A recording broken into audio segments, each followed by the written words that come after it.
ब्रह्म और मैं भी ब्रह्म, यही मूर्खता है। जो परमपिता भगवान है वो इस माया जगत के स्वामी हैं और हम इस माया जगत के बंदी हैं, यही अंतर है।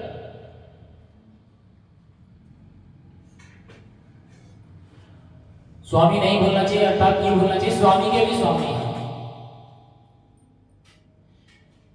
इस भौतिक जगत का कार्यभार जो है भगवान ने माया महारानी को सौंपा है, अर्थात दुर्गा माता को, और वो उनके भी स्वामी हैं।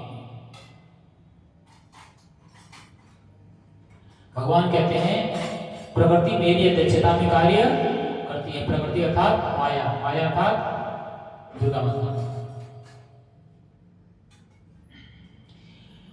तात्पर्य श्रील प्रभुपाद की जय है। प्रभुपाद जी कहते हैं गुणात्मक दृष्टि से अर्थात गुणों के हिसाब से जो है जो लक्षण देखते हैं उस दृष्टि से परमात्मा का अणु अंश परम से अभिन्न है। परमात्मा का अणु जो है वो अंश परम से भिन्न है, अणु अंश। जैसे हमने 1 किलो मिठाई बनाई, उसमें से एक पीस निकाल दिया, बहुत छोटा सा, तो जो सारी मिठाई के गुण है वो छोटे से कण के भी वही गुण होंगे, लेकिन जो छोटा सा जो कण है वो पूरी मिठाई की बराबरी नहीं कर सकता। और यही अंतर है हमारे अंदर और परमपिता भगवान कृष्ण के अंदर है। हम उनके अंश अवश्य हैं, उनके जैसे हमारे अंदर गुण भी हैं, लेकिन क्षमता बहुत नगण्य है।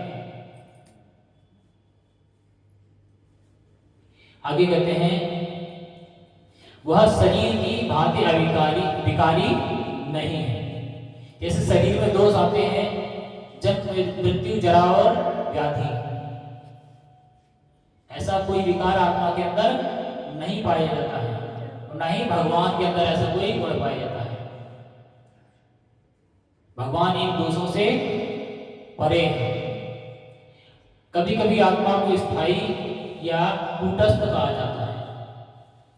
शरीर में 6 प्रकार के रूपांतर होते हैं। जो विकार का वर्णन हो रहा है वो अभी आते हैं, बताते हैं। वह माता के गर्भ से जन्म लेता है, अर्थात जो शरीर है वो माता के गर्भ से प्रकट होता है। कुछ काल तक रहता है, बढ़ता है, यानी हमारे शरीर में वृद्धि होती है, और उसके बाद कुछ साल तक रहते हैं। कुछ परिणाम उत्पन्न करता है।